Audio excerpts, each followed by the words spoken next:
Hello YouTube, it's me again back with another video, and this one is another OC Universe introduction. This one is one I'm both excited and kind of nervous to share with you, and I want to start off with a huge disclaimer, okay? So just bear with me for a second. This is a pure dystopian story that takes place in Earth's future, and it deals with incredibly dark subject matter, including sexual content, child abuse and slavery, the effects of addiction, and a lot of violence and destruction, and it talks about some of the darkest parts of life and of the human mind. This is easily my darkest novel series. There is another story that I want to tell you guys in October that will be pretty dark, but that's because it's explicitly a horror story. So you can expect that one to be pretty creepy, as it comes directly from a nightmare that I had. But that said, this is the darkest novel series, and it's a bitter pill to swallow. So with that disclaimer out of the way, let's get into the video, and please, if you do not think that you can handle that content, do not watch to the rest of the video. I will give like 10 seconds here for you to click off before I get back into it. So just please be aware that that is what is about to come.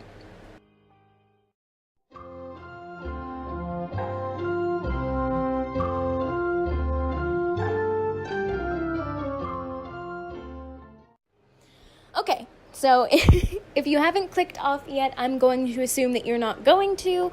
I mean, you might. A lot of my videos don't get finished according to my YouTube analytics, but that's okay. So, Debt is the name of this series, as I'm sure you read in the title. And Debt is a series that contains 3 books, and it follows the new nation of Belisay in the aftermath of a vicious and tragic war. So to explain that, I will back up a little bit. So our story begins roughly in the modern age, so circa 2018, 2020, somewhere in that range. I don't define it in the book. I never define exactly what year it is in the book, on purpose. It's meant to be a little bit nebulous. So a series of terror attacks start to completely terrorize the world.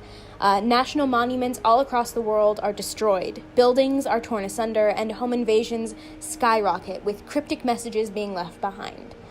The messages are in a wide range of languages in every country, but all roughly translate to the same phrase: be afraid. The governments and alliances of the world come together, and Homeland Security teams from all around the world start scouring the nations and the countries and everywhere they can possibly find, to find who is behind these vicious and deadly attacks. So what evidence is found proves to be incredibly confusing and contradictory. So one document claims it's all Russia, another claims it's a sleeper cell in America, another still claims it's all North Korea, it's China, it's Mexico, it's Atlantis. Like, no one document actually has any definitive proof, and each document directly contradicts the other. But each conflicting piece of information tells specific and unreleased facts about the attacks, and that kind of proves that each of these documents is said or written by somebody who knows more about what's going on. But considering no document, no set of documents actually has any direct proof, even like forensic proof, to tell what is happening and which document is telling the truth, it's impossible to decipher which one is the actual, truth. If any. That's important. If any. So, suspicions start flaring hard as the entire world is consumed with xenophobia. If you didn't already know someone, you're sure as hell not going to go out and make friends now. People are in a state of panic, and it isn't long before news, media, tabloids, Facebook profiles, Twitter profiles, anything that you can possibly imagine starts to blow up. Leaked evidence or manufactured evidence or any sort of anything that looks like it could mean something starts to spread across the internet and across the media, across news channels like wildfire. Violent rages and riots start surging through the street. People begin to enact acts of terror and violence themselves based on their assumption of guilt. Thousands of innocents lose their lives, and it all comes to a horrifying head when a terror attack in Canada kills thousands with the detonation of a dirty bomb. What was left of Canada's government formed a tight alliance with America and Mexico, who had announced their partnership in order to fight the terror attacks plaguing their joint hemisphere. The American president, John F. Waller, obviously a fictional president that I made up because I am not directly commenting on any actual politicians in my era. That's why I leave the year nebulous. He takes to the Senate to profess his unwavering determination to fighting the xenophobia and insanity of the current political climate in this year's State of the Union address. He stepped up with Canadian leaders and Mexican leaders, as well as UK representatives and dozens of other foreign dignitaries from other countries, to profess that they will stand united to stop this threat. The valiant message would go mostly unheard when, in a tragic twist, the building that the State of the Union address was being live-streamed from is attacked. People are being gunned down by people in fake police uniforms or military outfits or dressed up as plain folks. Everyone, no one can tell who the real bad guy is or who the innocents are or who the good guys are. It's all a blur of costumes and guns, and no one's sure which side they should be running to. It's a completely horrifying turn of events with grenades and guns and violence. People are dying left and right, and then finally, a man throws himself into the fray, drives through the crowd. In his car, he drives through the crowd, launches himself into the building, and sets off a bomb that destroys the entire block. Hundreds upon hundreds of people are killed. Buildings collapse and the people inside them die. People who weren't directly involved in the attack, or people who weren't even entirely aware of the attack, are killed in a massive explosion that wipes out all of America's Senate, their president, their vice president, Canadian dignitaries, Mexican dignitaries and leaders and dignitaries and representatives from governments all across the world in one huge swoop. What was meant to be a united front and people coming together to say that they would not be afraid of this terror attack turns into one of the most brutal terror attacks yet, and it claims the lives of hundreds, if not thousands. In minutes, the nation is plunged into chaos. More accusations fly around as people desperately try to find the bad guy. They want something or someone to blame, to bring to justice, to put a stop to the horror. It never comes. The world is plunged into a war that grows into involve a new bomb, one which is so toxic that the places it's dropped become uninhabitable. Entire climates are destroyed in a war so epic, a winner is nowhere in sight. The United Kingdom decides that they are going to close their doors, as well as a few other nations, and refuse to participate in the fight when the fighting becomes too detrimental. Especially when you don't know whose side you're supposed to be on, you can't afford to throw your dog into this fight. Especially when you have so much to lose and so little to gain. Many nations follow suit, but not all, and when the war moves to be on so many nations' soils, they really don't have a choice anymore, and they have to fight back in self-defense. No one is spared the tragedy of war. Millions die, and millions more find that even when the war hits an impasse, there's nowhere left to call home. Buildings are destroyed, livelihoods are ruined, and economies go bankrupt. Large portions of Africa, Russia, Canada, and both North and South America are rendered uninhabitable by the toxicity of the bombs dropped and wars waged. The war ends almost as swiftly as it began, not because hate had been soothed or victor had been found, but rather because neither side could afford to fight any longer. No one had anything left to give. Most nations threw up their borders and locked the world away, signed treaties to stop the fighting, and cut off their alliances, focused entirely on what they had, cut off immigration, and decided that it was better to be themselves and to be entirely secure than to be a part of an alliance. Still under military control, Canada, Mexico, and the United States came together to form a new nation they called Belisay. Immense walls were built and reinforced around massive chunks of land, both to cut out and isolate the areas that were now deadlands and to throw up a mighty symbol that the world no longer mattered. Anyone who was still within Belisay's borders was granted automatic citizenship and forbidden from ever leaving or bringing anyone new over the wall. Families were splintered and cut off from their families. Many people were lost. Those who tried to leave anyway were found and swiftly dealt with. Within Belisay, things were unsteady to say the least. People tried to rebuild, but the nation was poor. Money meant nothing to those unfortunate to have little left. There were still those wealthy enough to live well, but the rest of the world, even those who had once been comfortable, was now neck-deep in poverty. A new leader was elected to help save the country from crumbling. This leader was a man by the name of Sebastian Doughton, a war hero whose victory in the Battle of New York had saved thousands of lives and bested a strong military force from the opposing alliance, forcing a retreat that would start a domino effect before the end of the war. Doughton was a brilliant strategic mind. That said, Doughton's strategic brilliance was not equipped to deal with the social and political aspects of leadership. Though he tried his best to maintain an air of confidence and to assemble a team of intelligent and capable advisors, he still struggled to correct the failing economic system of his new country. Riots and crime were through the roof. People were dying left and right to gun violence and robberies gone wrong, as others struggled to find their way in a new economic system that did no favors for them. Doughton came up with a brutal, but in his mind, necessary plan. Doughton enforced a strict no-crime policy and implemented a force of militarized police known as the Enforcers.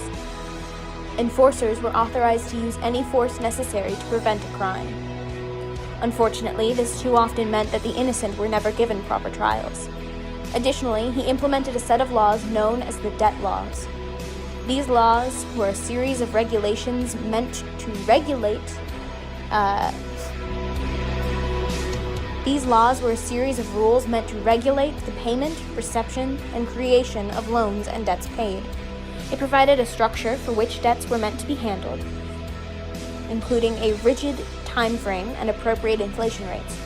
Moreover, it implemented a form of indentured servitude that would prove disastrous for the economy, people, and the world at large. When a person's debts went unpaid, their children, if they had any, would be taken to work menial labor jobs within what were known as worker camps in exchange for a government payment and of a percentage of that person's debt per payment period. If a person did not have any children, they themselves would be forced to work for free in construction or infrastructure or other such tasks mandated by the government for as long as it took the government to pay off their debts based on the regulated payment periods and amounts of inflation. Once the debt was paid, the people or their children would be allowed to return to their normal life. Obviously, this didn't go over so well, but with the brutality of the enforcers and the creation of a likewise corrupt force known as facilitators, there was basically no avenue for rebellion or debate. Facilitators were tasked with watching over the children or adults employed in debt programs. Facilitators have many avenues of work, including teaching and childcare, but most were armed with guns and given the go-ahead on corporal punishment for both the adults and the children. The controversial laws were hard to break down, especially considering Doughton's wealth and sway over the wealthy, who were often given leeway in matters of the law, where the average person was not, in exchange for their support and monetary gain. Those wealthy and powerful enough to make a change stood to lose everything by trying, including their children or their very lives. Additionally, worker camps caused another problem. When the number of children grew, so too did the demand for tasks they could do. This meant that the children would take over jobs from others who needed them, which meant that they wouldn't be able to pay their bills on time and would inevitably fall victim to the debt laws themselves. The laws were a never-ending circle of forcing the poor to fight and beg for money, which led to a rise in crime and consequently also a rise in deaths and assaults at the hands of the enforcers. Complacency also took hold as the Complacency also took hold as the hiring standards for enforcers and facilitators, who, in return for their service, were given minor leeway and paid well, dropped sharply. People who were violent and dangerous found that if they carried the mantle of authority, they were much less likely to be caught or prosecuted for their cruel actions.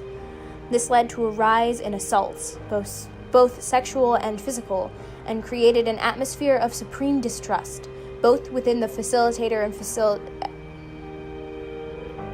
This led to a rise in assaults, both sexual and physical, and created an atmosphere of supreme distrust, both within enforcer and facilitator ranks and from the people to the government employees. The children in the camps were also often victims of this aggressive and violent culture, and when rebellions stirred to free the children and the adults from this regime, they often found themselves crushed by the might of the Belisaean military, which saw a sharp spike in its effectiveness in the latter years of Dotton's regime. Over those years, Dotton was seen less and less in public, and most modern people have only ever seen his face in propaganda posters and murals. Still, his messages can be heard calling out over the radio, encouraging people to work hard. Because, as he likes to say, hard work is all it takes to make the world a better, safer place for us and our children. So that's where the main bulk of the story actually starts. This is where our characters come in as a part of this world. And the novels themselves follow two main perspective characters, and that is Dennis Colt and Chastity. And Chastity is a child in the worker camps, and Colt is someone who lost his child to a worker camp. And it follows both of their perspectives on the world and the ever-changing climate of the people's reactions to these laws. So it follows the world as rebellions rise and fall and rise again. It follows this destructive cycle of the debt laws from the eyes of someone who lost someone to these laws and as someone who has been a direct victim of them. So it's a very intense and dark story that revolves around this very broken world, which has incredibly high rates of crime and incredibly dangerous people allowed into positions of power. It also has a bit of a mystery element because Sebastian Dotton is really never seen in public. So many people theorize that he's not even in control anymore. But the horrifying part of that thought is, well, if he's not in control, then who is? And it's this horrifying back and forth of uncertainty and an inability to really fight and rebel because you really don't know who you should be targeting. It's a very uncertain and dark story that follows people at their wits' end and forced into situations that put them in very dark places. The story confronts sort of the feelings and agony that can come from being abused and being tormented, and it follows the effects of poverty and hopelessness on people and their attitudes and what they are willing to do when pushed to the edge. It also deals with the psychology of the enforcers and facilitators, which I kind of link back to the Stanford Prison Experiment. So if you don't know what that is, the Stanford Prison Experiment is definitely an interesting read, but it's a dark one, as you may have gathered by how dark this story can get. But the Stanford Prison Experiment is a lot of where I gather some of my inspiration, if you will, for the structure and culture of the enforcers and facilitators. So if you want to look into that, I recommend it. It's a very fascinating psychological study, but a dark one indeed. I also wanted to touch on kind of how I made this story, which is a little bit of a strange story, but it's one that I thought I would have fun sharing, and it's not long enough to make into its own video. And considering how dark this has already been, I wanted to create and kind of add on the end a little bit of a more charming, I guess, story. So, when I was in elementary school, my school did this program called Passport Journey, and it was that every year at roughly the same time, I think beginning in the first grade, because I don't think you did it in kindergarten, but you would have volunteers who would say, like, I will teach the kids about this country, and what they would do is they would explain a little bit of the history, a little bit of the culture, and they would have the kids usually sample native dishes. So, let's say in one hallway, one classroom was set up to be Germany, another was set up to be the UK, another was set up to be Russia, and in each of those rooms you would have a candy or a clothing item or some sort of something that was a staple of that culture. So you would have kids running around eating like German candy, and it was all very strange, but very beautiful. And it was a celebration of culture, and it was meant to encourage kids to travel and look around the world. And it was so much fun. I looked forward to it every year. It was something that I loved to death. It was one of my favorite things. It got me so fascinated in other cultures and the history of other places around the world.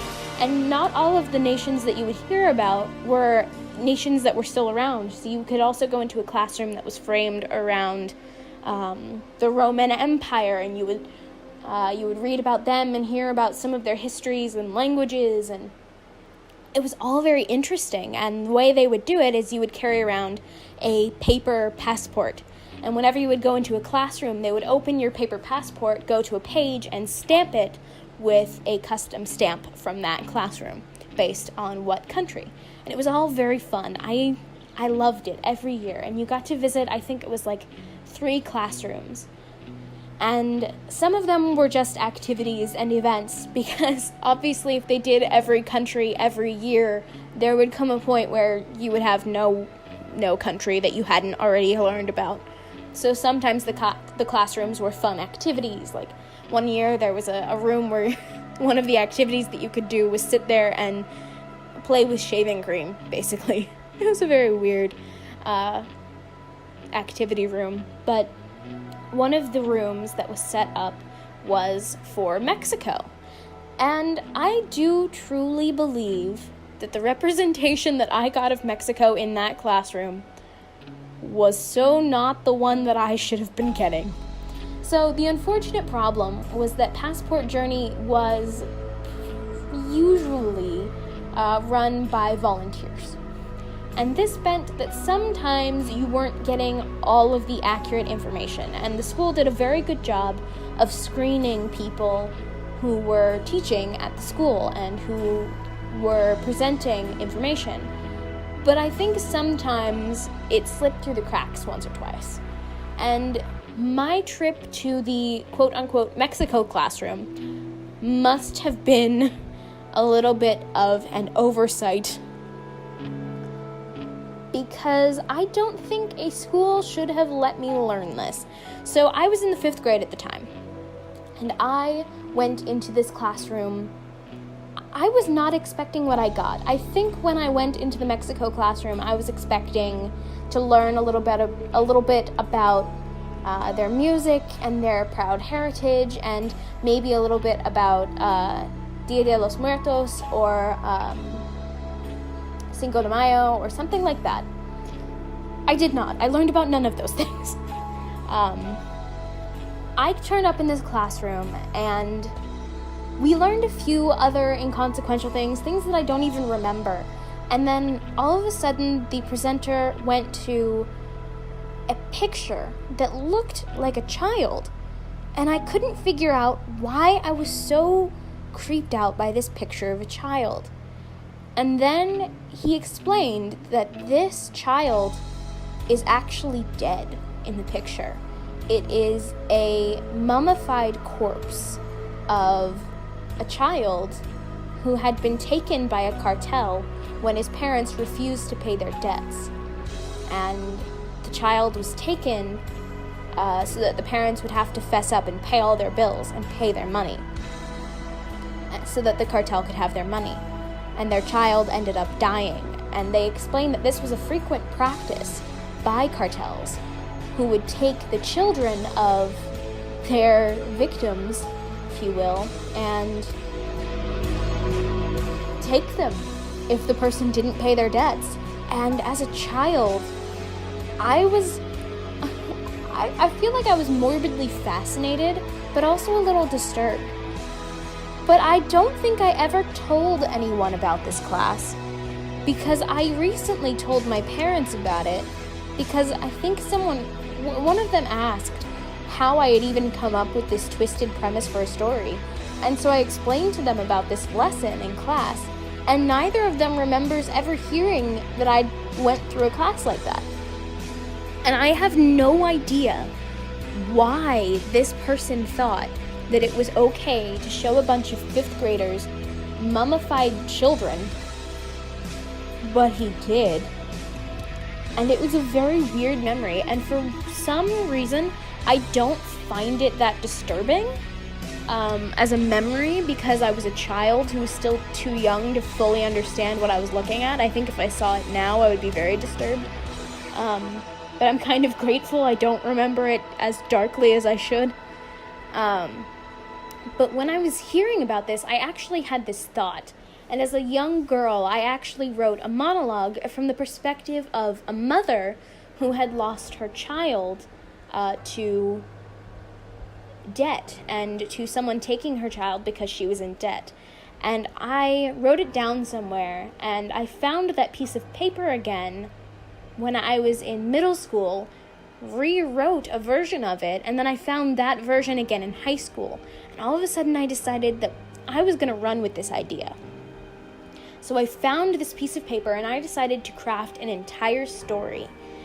And since my freshman year in high school, it has come such a long way, where the story evolved and these characters evolved. The quote-unquote mother, who was the original narrator of the story that I wrote in middle school, has become Dennis Colt, who is obviously not a woman. And I went on to further extrapolate. I wondered, what would it be like inside the worker camps? And so I created characters inside the worker camps. And I said, well, how would this happen? And I started to question every piece of it. And eventually I put together a pretty solid timeline of how things get from one place to the next. And I created this dark dystopian world based on a lesson that I got in the 5th grade from a volunteer. It was a very strange experience, but I wouldn't trade it for the world. I do wish that I had reported that dude, though. So that's a little bit of a strange story that I'm sure is way more disturbing to you guys than it is to me, because I'm used to this story. But it's an odd story, and I don't know, it's very weird. I keep saying that it's weird, I'm sorry. I don't know what to say. So I think I'm going to leave the voiceover portion here. I'm trying to keep the voiceover a little bit longer for this video so that I don't have to speed up the drawing quite so much, because I know that these OC Universe introduction drawings tend to be very long, and if I speed them up too much, it becomes hard to watch. So please do forgive the long videos. I hope that you enjoy the more long-form videos. I would say let me know if you want me to not do long-form videos, but I really can't when it comes to introducing my worlds. I will leave some of the worlds that I have yet to introduce in my description box below so that you guys can go down there and vote about which ones you want to hear, which ones you want to hear more about. I will try to leave a poll on my Instagram. I like to put polls on my Instagram for which one I'm going to do next. So if you've not followed me on Instagram yet, you should go follow me on Instagram. The link is in the description. And I post polls in my stories so that you can decide which universe you want to see next. I will try and post the ones that I haven't gotten to yet in the description down below so you can see a little bit more about them. And I hope that you've enjoyed this video. I look forward to talking more about this story, but I will be putting a content warning in front of all of them, so that might get tedious for people who are well aware, but I want to be on the safe side because the story gets dark. So I hope that you enjoyed your little foray into the dark side of my mind, and I will catch you guys in the next video. If you're subscribed, which you should be, and you should also turn on post notifications if you want to see more videos like this one in the future. I post every Friday and sometimes on Wednesdays. So I hope that you've enjoyed, and I will catch you guys in the next video.